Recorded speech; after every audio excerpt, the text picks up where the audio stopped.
우리 인생은 끊임없는 담장과의 싸움입니다. 어떤 분에게는 경제적 결핍이라는 높은 담장이 가로막고 있고, 어떤 분에게는 질병이라는 담장이 있습니다. 또 어떤 분에게는 자녀의 문제나 관계의 갈등 같은 아주 단단한 콘크리트 같은 담장 앞에 서 있기도 하지요. 그것들을 우리가 주님과 함께 뛰어넘는 성도님들 되시기를 주의 이름으로 축원합니다. 자, 오늘 보면 창세기 49장은 야곱이 죽기 전에 임종 직전에 12 아들을 축복하는 내용이지요. 사랑하는 자녀에게 유언하면서 축복하며 말하는 것인데, 특별히 오늘 읽은 22절부터 26절까지는 야곱이 가장 사랑하던 아들 요셉에게 하는 축복의 메시지. 야곱은 한평생 복을 갈망하며 살던 사람입니다. 태어날 때부터 형의 발꿈치를 잡고, 쌍둥이 형의 발꿈치를 잡고 먼저 복 받으려고 했던 이가 야곱이잖아요. 그러니까 평생 복을 사모했는데 그가 남긴 마지막 축복의 메시지가 무엇인가? 우리 22절 말씀 함께 읽습니다. 요셉은 무성한 가지, 곧 샘 곁에 무성한 가지라. 그 가지가 담을 넘었도다. 사실 요셉만큼 인생의 담장이 높은 사람이 어디 있습니까? 형들에게 팔려서 인신매매 당하였지요. 또 보디발의 집에서 성추행범이란 누명을 쓰기도 했습니다. 또 감옥 안에서 잊혀짐이란 고독이라는 담장 안에 오랜 세월 지내게 되었지요. 하지만 요셉은 그 모든 담을 훌쩍 뛰어넘은 것입니다. 특별히 여기 22절에 무성한 가지가 반복되고 있는데 열매가 가득한 무성한 가지 있다. 우리나라는 삼천리 반도 금수강산이잖아요. 산도 많고 물도 많습니다. 우리나라처럼 기후가 좋은 곳이 많지 않은 것 같아요.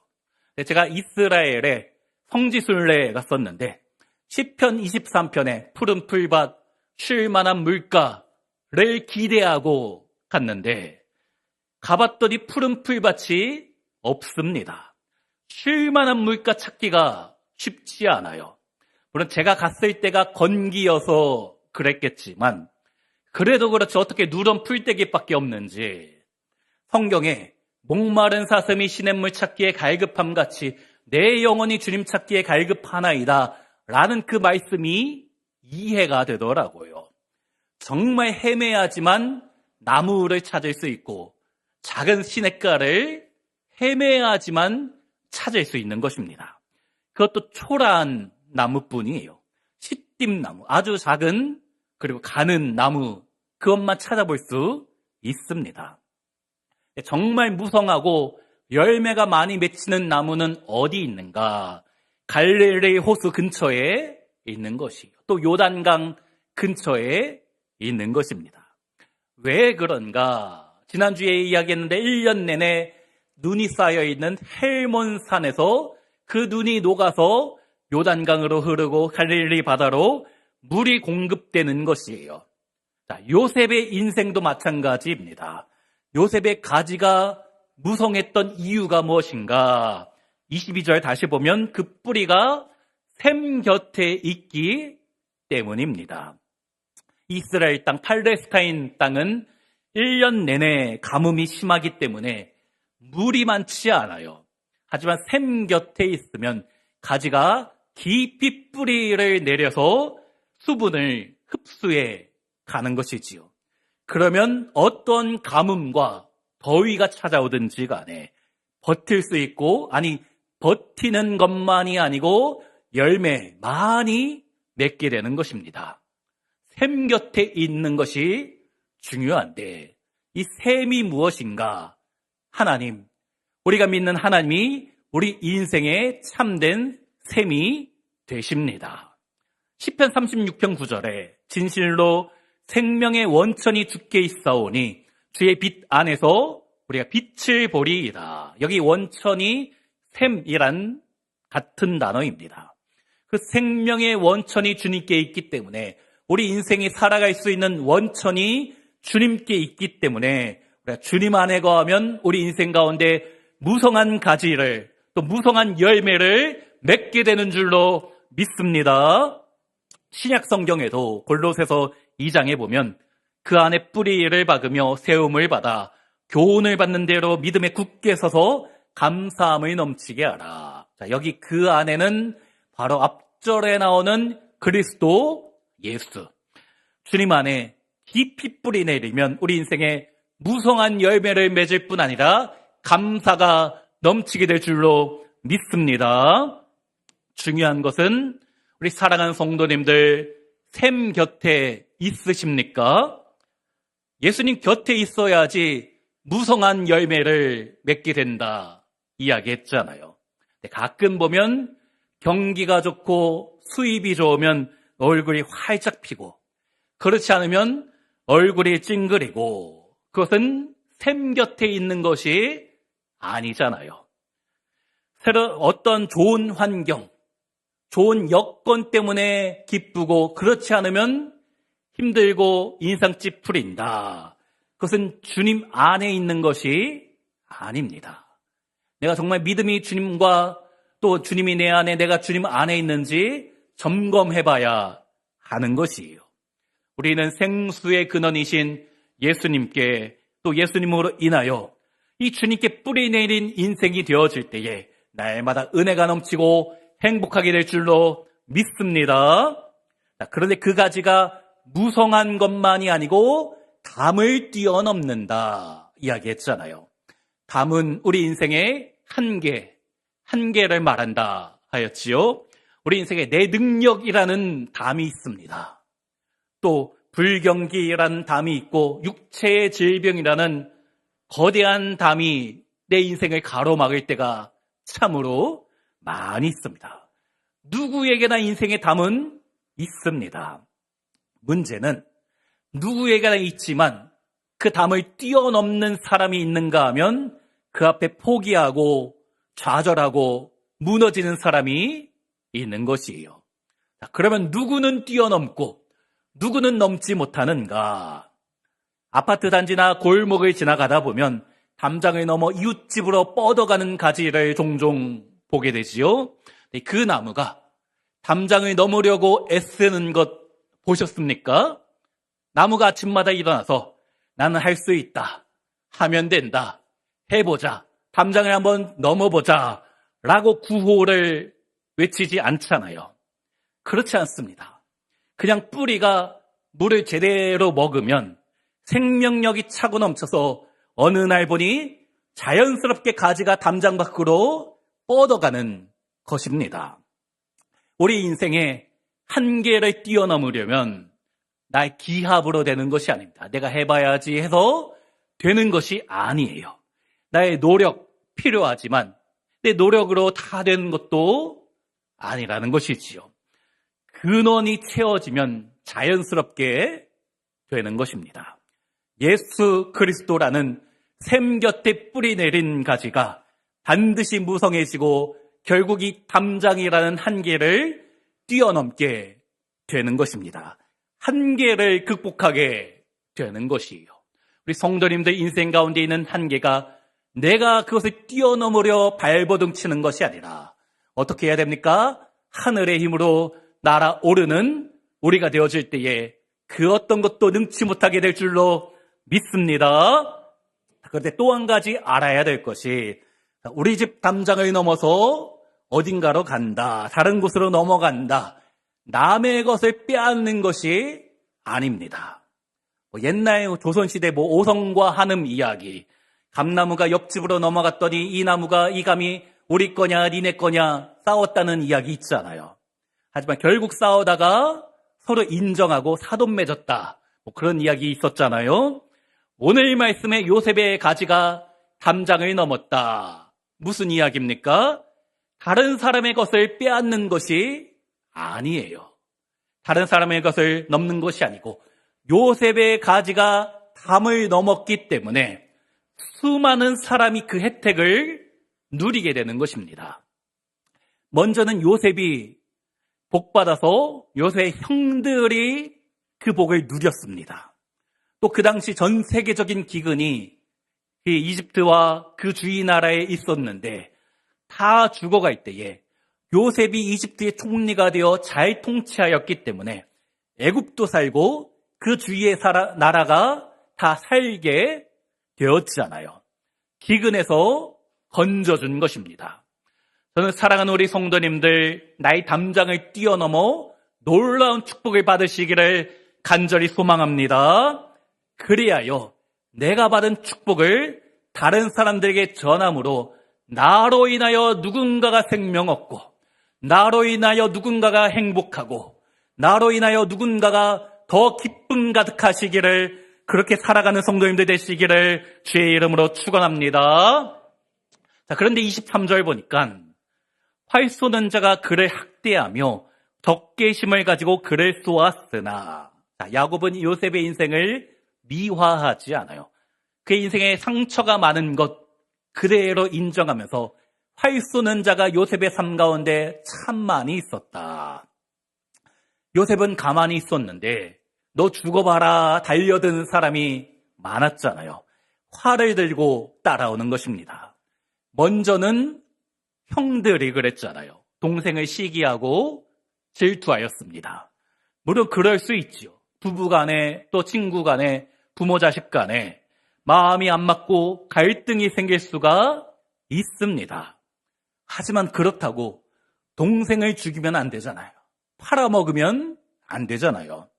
우리 옆에 앉아 계신 분이 밉다라고 될 수 있지만, 물론 그것도 죄이지만 그것 행동으로 옮기면 더 큰 죄를 짓는 것입니다. 자, 그런데 형들이 요셉을 죽이려다가 결국 돈을 받고 팔아버렸어요. 인신매매 하였잖아요. 요셉에게 씻을 수 없는 상처를 준 것입니다. 그것도 10대 때, 한 17 정도 된 그 나이 때 씻을 수 없는 상처를 경험하게 되었지요. 하지만 그는 이집트에 팔려가서 노예로 가서 정말 열심히 일했습니다.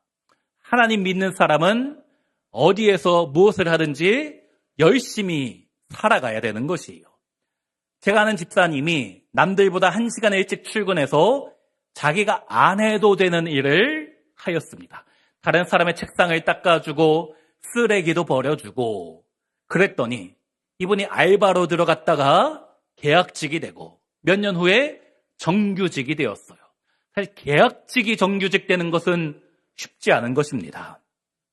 그 집사님이 정말 열심히 했더니 인정받은 것이에요.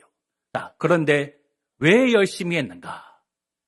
다른 사람이 내가 예수 믿는 것을, 내가 교회에 다니는 것을 알기 때문에 열심히 살아갈 수밖에 없었던 것이지요. 또 다른 사람 하기 싫은 일까지 도맡아서 했더니 인정받게 되는 것입니다. 우리 성도님들, 나에게 주어진 일에 요셉처럼 최선을 다하시기 바랍니다. 나의 직위가 중요한 것이 아니에요. 우리는 하나님 앞에서 코람데오의 정신으로 살기 때문에 하루하루 그렇게 최선을 다하여 내가 있는 가정에서, 내가 있는 직장에서, 내가 있는 모든 삶의 터전에서 열심히 살아가야 된다. 그런데 요셉이 이 보디발의 집에서 열심히 살았더니 가장 높은 자리에 올라가게 되었습니다. 그랬더니 이 집주인 보디발의 아내가 요셉을 유혹하는 것이지요. 젊은데 일도 잘하고 유능한 것입니다. 그 유혹에 모른 척하고 넘어갔으면 편안하게 살 수 있었을 텐데 그는 하나님이 자신과 함께한 것을 믿고 경험했기 때문에 죄를 지을 수 없었잖아요. 단호하게 그녀의 유혹을 거절했는데 그 대가가 무엇입니까? 잘했는데, 착했는데 누명을 써서 감옥 안에 들어가게 되었습니다. 하지만 요셉이 그 감옥이란 담장 안에 갇혀 있었기 때문에 주의 기적 같은 역사로 죄인의 신분에서 한순간에 요셉의 이집트의 총리라는 어마어마한 자리로 뛰어넘게 된 것이지요. 자, 성경에 기록되지는 않았지만 그를 이집트의 대신이 가만히 두었을까? 하루아침에 벼락출세하는 사람, 시기하고 질투할 수밖에 없잖아요. 성경에서 요셉과 가장 비슷한 인물이 다니엘입니다. 이 다니엘도 당대 최강인 바벨론의 2인자가 되었어요. 그러다 그를 죽이려 여러 가지 시도가 있었잖아요. 다니엘만을 위한 함정을 파서 신앙이냐 자신의 출세이냐 결국 사자굴에 갇히게 되었습니다. 하지만 사자굴에도 함께 하시는 주님을 만나게 되고 하나님께서 그를 끌어올려 더 높은 자리로 앉게 해주신 것입니다.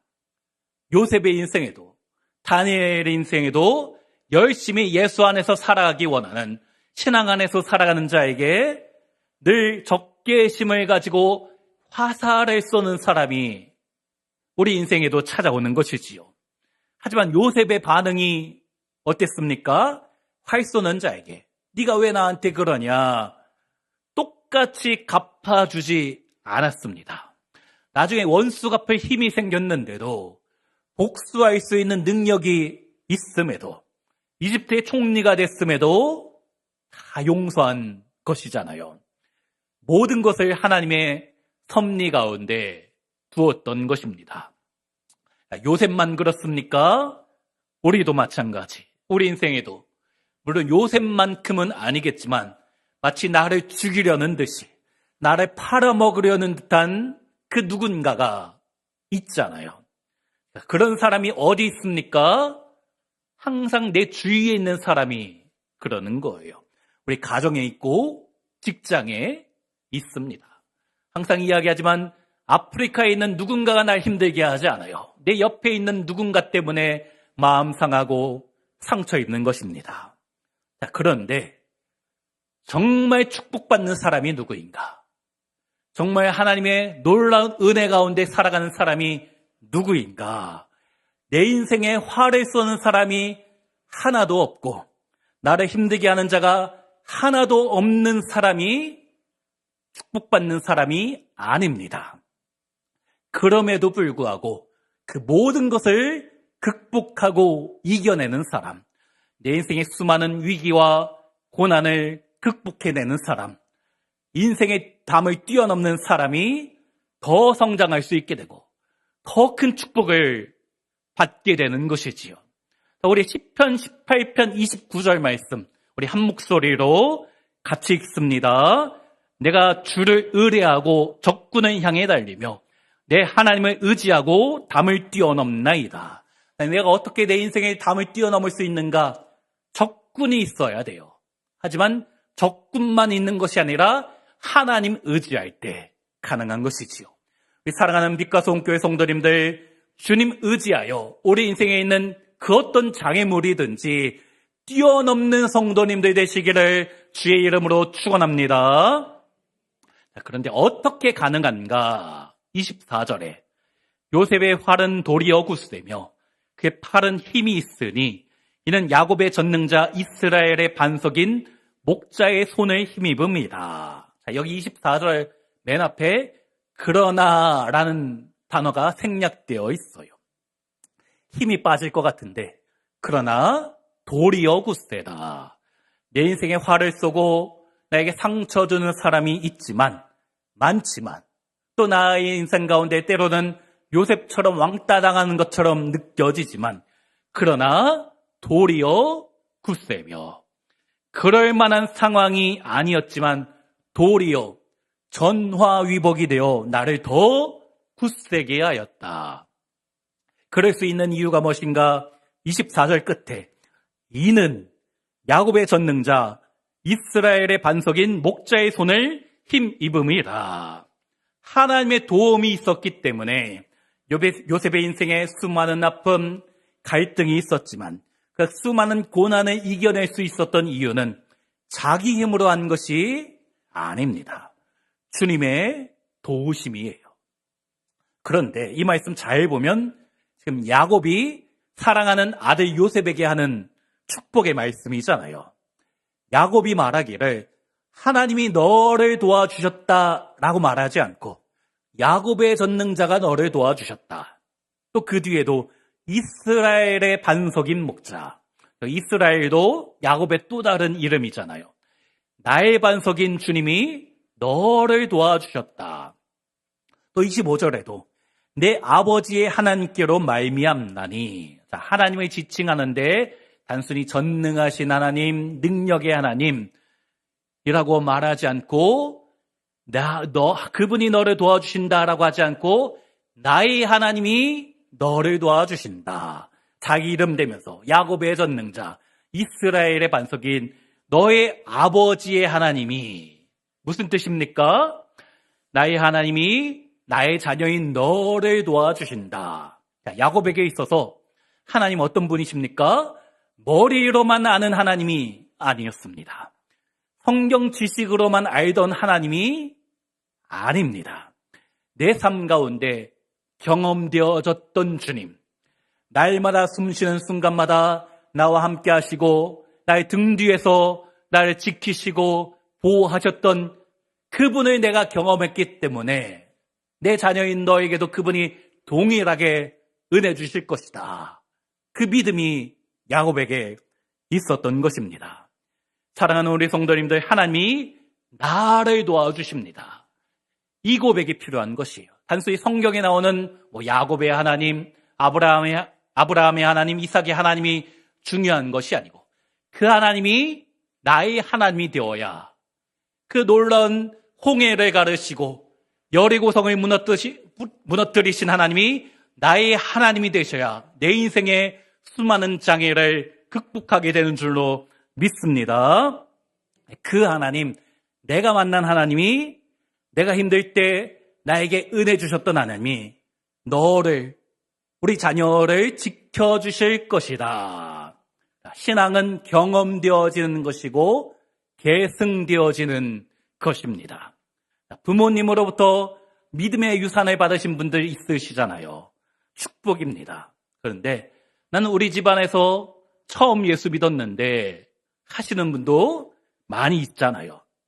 그러나 여러분 통해서 여러분이 기도하실 때 여러분의 가정에 요셉과 같이, 다니엘과 같이 세계 경제를 손에 쥐고 세계 정치를 움직이는 인물들 나오시기를, 여러분 후손들 가운데 나오시기를 주의 이름으로 축원합니다. 그래서 내가 기도하는 것이에요. 그래서 내가 기도해야 하는 것입니다. 야곱이 고백하길 내가 믿는 주님이 사랑하는 나의 자녀 너를 지키실 것이다. 그분이 전능하신 하나님이시고 나의 반석이시고 나의 목자가 되시기 때문에, 그런 고백이 그에게 있었기 때문에 그 축복이 아들 요셉에게 흘러가는 것입니다. 자, 그러면 요셉이 받은 축복이 무엇인가? 우리 25절 말씀 함께 읽습니다. 내 아버지의 하나님께로 말미암나니 그가 너를 도우실 것이요 전능자로 말미암나니 그가 내게 복을 주실 것이라. 위로 하늘의 복과 아래로 깊은 샘의 복과 젖먹이는 복과 태의 복이 이르도다. 여기 네 가지의 복이 25절과 26절에 나오는데 첫 번째가 위로 하늘의 복입니다. 이것은 비와 관련되는 것이, 우리 아까 찬양도 했지만 이집트는 농경 사회였습니다. 또 이스라엘 민족은 목축하는 민족이었어요. 농사도 그렇고 목축도 마찬가지. 가장 적절할 때 비가 와야 됩니다. 그 비도 때에 맞게 와야 되는 것이고, 또 너무 많이 와도 안 되고 너무 적게 와도 안 되는 거예요. 비는 하늘에서 내리는 것이잖아요. 하나님이 주시는 것입니다. 그럼 여기 위로 하늘의 복은 우리 인생에 가장 적절한 때, 가장 적절한 양을 하나님이 우리에게 은총으로 내려주신다. 나의 때가 아니라 주님의 때에, 내 생각에 필요한 만큼이 아니라 주님께서 원하시는 만큼 사랑하는 성도님들에게 그 은혜를, 축복의 비를 공급하여 주신 줄로 믿습니다. 자, 두 번째, 아래로 깊은 샘의 복입니다. 자, 가뭄이 들 때 어떻게 살아납니까? 지하 깊은 샘에서 뿌리가 연결되어 깊은 곳에서 물을 끌어와야 사는 것이에요. 우리 인생에도 인생의 가뭄의 때가 누구에게나 있잖아요. 신앙생활하면서 큰 고난이 찾아올 때도 많이 있습니다. 그럴 때 기도가 잘 되십니까? 물론 우리 성도님들은 항상 성령 충만하시지요. 언제든지 기도 잘 하시잖아요. 하지만 힘들 때 기도가 안 나오는 분이 있습니다. 특히 고난이나 어려움이 찾아오면 그때 더 기도하는 분이 있지만 낙심하여 기도가 안 나오는 분도 많이 있습니다. 어떻게 해야 되는가? 평소에 기도를 쌓아두어야 되는 것이요. 내 영혼의 깊은 저수지에 깊이 쌓아둔 기도의 은혜가 영적인 가뭄 때 그것으로 버티고 살아가게 하는 것입니다. 제가 몇 번 이야기했죠. 평소에 새벽 예배 안 나오시던 분이 새벽에 갑자기 잘 나오면 담임 목사는 겁이 난다고. 우리 성도님이 혹시 무슨 문제가 생기지는 않았는가? 자, 물론 문제 생기면 주 옆에 나와 열심히 기도하셔야 됩니다. 하지만 문제가 생기기 전에 기도를 쌓아두는 것이 지혜입니다. 잠언 6장에 보니까 게으른 자여 개미에게 가서 그가 하는 것을 보고 지혜를 얻으라. 개미는 두령도 없고 감독자도 없고 통치자도 없으되 먹을 것을 여름 동안에 예비하며 추수 때에 양식을 모으느니라. 개미는 겨울에 가서 허둥대지 않아요. 여름에 미리 준비해 놓습니다. 기도도 마찬가지. 영적인 겨울이 찾아오기 전에 기도를 우리 인생의 깊은 저수지에 많이 쌓아두어야 하는 것이에요. 돈 없을 때 저축하지 못합니다. 수입이 있을 때 저축하는 거잖아요. 기도도 마찬가지.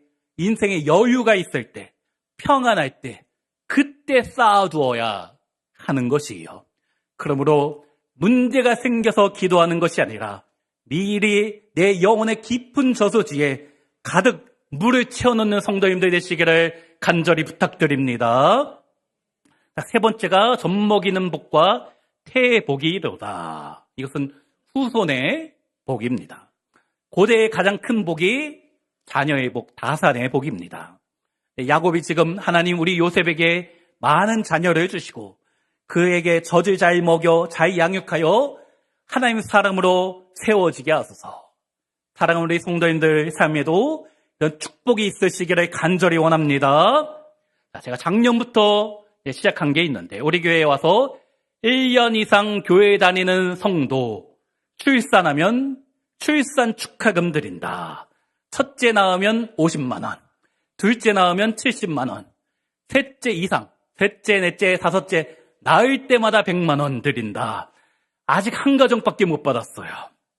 저는 우리 교회에서 우리 청년들 결혼도 빨리 잘하고 또 아이도 잘 낳기를 출산 축하금 많이 받아가기를 기도합니다. 특별히 재정 빵꾸나도 괜찮아요. 마음껏 가져가십시오.